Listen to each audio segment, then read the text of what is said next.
ഇന്ന് നമുക്ക് വളരെ പോപ്പുലർ ആയിട്ടുള്ള റോയൽ ഫലൂദ എങ്ങനെയാണ് തയ്യാറാക്കുന്നതെന്ന് നോക്കാം. ആദ്യം നമുക്ക് ജെല്ലി തയ്യാറാക്കണം. അപ്പോൾ ജെല്ലി പാക്കറ്റിൽ അതിൻ്റെ ഇൻസ്ട്രക്ഷൻ ഉണ്ട്.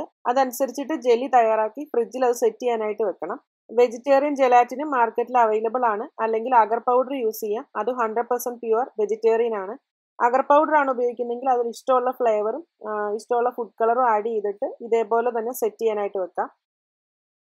ജെല്ലി സെറ്റ് ആയി കഴിയുമ്പോൾ അതൊന്ന് മുറിച്ചെടുത്ത് മാറ്റി വെക്കാം. ഇനി ഇതിന് വേണ്ടിയിട്ടുള്ള ഫലൂദ സേവ് വേവിച്ചെടുക്കാം. ഇനി ഒരു പാനിൽ വെള്ളം വെച്ച് നന്നായി തിളച്ച് കഴിയുമ്പോൾ ഈ ഫലൂദ സേവ് അതിലേക്ക് ഇട്ട് കൊടുക്കാം. ഒരു 5-10 മിനിറ്റ് കൊണ്ട് അത് വെന്ത് കിട്ടും. ഇതിന് പകരം കനം കുറഞ്ഞ സേമിയ വേവിച്ചെടുത്താലും മതി. അത് വെന്ത് കഴിയുമ്പോൾ അത് അരിച്ച് ഒരു തണുത്ത വെള്ളത്തിലേക്ക് മാറ്റാം. അപ്പം മധുരത്തിനായിട്ട് വേണമെങ്കിൽ കുറച്ച് ഷുഗർ സിറപ്പ് ഒഴിച്ചു കൊടുക്കാം. അല്ലെങ്കിൽ കുറച്ച് പഞ്ചസാരയും കൂടി ഇട്ട് മിക്സ് ചെയ്തിട്ട് ഫ്രിഡ്ജിൽ തണുക്കുന്നതിനായിട്ട് മാറ്റി വെക്കാം.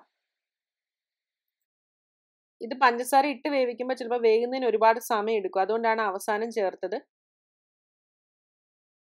ഇനി ഒരു ബൗളിലേക്ക് 2 ടീസ്പൂൺ സബ്ജ സീഡും 1/2 കപ്പ് വെള്ളവും കൂടെ ഒഴിച്ചിട്ട് അതൊന്ന് കുതിരാനായിട്ട് വെക്കാം. ഒരു 10-15 മിനിറ്റ് അത് കുതിരുന്നതിന് എടുക്കത്തുള്ളൂ. ഇത് സബ്ജ സീഡ് അല്ലെങ്കിൽ കസ്കസ്, ഫലൂദ സീഡ് എന്നൊക്കെ പറഞ്ഞാൽ വാങ്ങാൻ കിട്ടുന്നത്. പുറത്തൊക്കെ ആണെങ്കിൽ ടക്മറിയ എന്ന് പറഞ്ഞിട്ടായിരിക്കും കിട്ടുന്നത്. ഇതിപ്പോൾ നന്നായി കുതിർന്നിട്ടുണ്ട്. ഇത് കുറച്ച് വെള്ളം ഒഴിച്ചൊന്ന് കഴുകി അരിച്ചെടുത്ത് മാറ്റി വെക്കണം.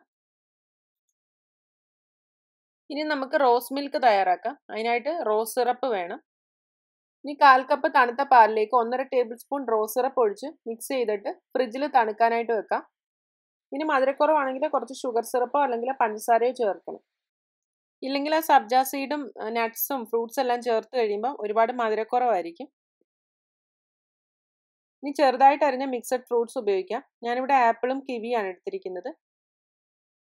ഇനി ഇതിലേക്ക് ഡ്രൈ ഫ്രൂട്ട്സും നട്ട്സും വേണം. ഞാൻ ഇവിടെ ഗ്ലേസ്ഡ് ചെറി എടുത്തിട്ടുണ്ട്. കുറച്ച് കാഷ്യൂനട്ട്, പിസ്ത, ആൽമണ്ട് സ്ലൈസ്, കുറച്ച് ഗ്ലേസ്ഡ് പൈനാപ്പിൾ, എല്ലാം 2 ടേബിൾ സ്പൂൺ വീതമാണ് എടുത്തിരിക്കുന്നത്.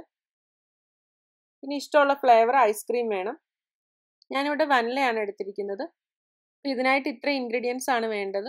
ഇതിനായിട്ട് ഐസ്ക്രീം എടുത്തിട്ടുണ്ട്, പിന്നെ റോസ് മിൽക്ക്, ഫലൂദ സേവ്, പിന്നെ ജെല്ലി, സ്ട്രോബെറി ജെല്ലി, പിന്നെ കുറച്ച് ഫ്രഷ് ഫ്രൂട്ട്സ് ചോപ്പ് ചെയ്തത്, പിന്നെ കുറച്ച് നട്ട്സും ഡ്രൈ ഫ്രൂട്ട്സോ നട്ട്സൊക്കെ ചോപ്പ് ചെയ്തെടുത്തത്, പിന്നെ സബ്ജ സീഡ് കുതിർത്തെടുത്തത്, ലൈം ഫ്ലേവർ ജെല്ലിയാണിത്. ഗസ്റ്റ് ഒക്കെ ഉണ്ടെങ്കിൽ ഇതെല്ലാം നേരത്തെ തന്നെ തയ്യാറാക്കി നിങ്ങൾക്ക് ഫ്രിഡ്ജിൽ സൂക്ഷിച്ചു വെക്കാം. എന്നിട്ട് നട്ട്സ് മാത്രം അവസാനം ചോപ്പ് ചെയ്തിട്ടാൽ മതി. ഇനി നമുക്ക് ഫലൂദ ഒരു ഗ്ലാസ്സിലേക്ക് സെറ്റ് ചെയ്യാം. പിന്നെ സെർവ് ചെയ്യുന്ന ഗ്ലാസ് കൂടി ഫ്രിഡ്ജിൽ വെച്ചൊന്ന് തണുപ്പിച്ചിട്ട് എടുക്കുകയാണെങ്കിൽ പെട്ടെന്ന് അത് മെൽറ്റായി പോകത്തില്ല. ഇനി ഇത് നമുക്ക് ഗ്ലാസ്സിലേക്ക് സെറ്റ് ചെയ്യാം. നല്ല പൊക്കമുള്ള ടൈപ്പ് ഗ്ലാസ് ആണ് എപ്പോഴും നല്ലത്. ആദ്യം കുറച്ച് സ്ട്രോബെറി ഫ്ലേവർ ജെല്ലി ഇട്ട് കൊടുക്കാം. അതിന് മുകളിലേക്ക് കുതിർത്ത് വെച്ച് കസ്കസ് ഇട്ട് കൊടുക്കാം. ഇനി മിക്സഡ് ഫ്രൂട്ട്സ് ഇട്ട് കൊടുക്കാം. ഇനി ഫലൂദ സേവ് വേവിച്ചത് ഇട്ട് കൊടുക്കാം. ഇനി ഇതിന് മുകളിലേക്ക് കുറച്ച് റോസ് മിൽക്ക് ചേർത്ത് കൊടുക്കാം. അപ്പോൾ റോസ് മിൽക്കിന് മധുരം പാകത്തിന് ചേർക്കണം. ഇല്ലെങ്കിൽ ഈ സബ്ജ സീഡും ഫ്രൂട്ട്സും ഇതെല്ലാം കൂടെ ചേർന്ന് കഴിയുമ്പോൾ മധുരം മൊത്തത്തിൽ കുറഞ്ഞു പോകും. ഇനി അടുത്ത കളർ ജെല്ലി ചേർത്ത് കൊടുക്കാം. ഇനി ഇതിന് മുകളിലേക്ക് ഐസ്ക്രീം ചേർക്കാം. ഇനി ആ നട്ട്സും ചെറിയെല്ലാം ചോപ്പ് ചെയ്തത് ചേർത്ത് കൊടുക്കാം. ഇനി വീണ്ടും ആ സബ്ജ സീഡ് ചേർക്കാം. ഇനി ബാക്കി ജെല്ലിയും ഫ്രൂട്ട്സും സേവ അങ്ങനെ എല്ലാം തന്നെ അത് തീരുവോളം ആ ലെയറായിട്ട് ഇതേപോലെ സെറ്റ് ചെയ്യാം. ഇനി ഏറ്റവും മുകളിൽ ഐസ്ക്രീം വെക്കാം. കുറച്ചും കൂടെ സബ്ജ സീഡ് ഇട്ട് കൊടുക്കാം. ഇനി കുറച്ച് ചോപ്പ് ചെയ്ത നട്ട്സും ചെറിയും കൂടെ വെച്ചിട്ട് ഗാർണിഷ് ചെയ്യാം.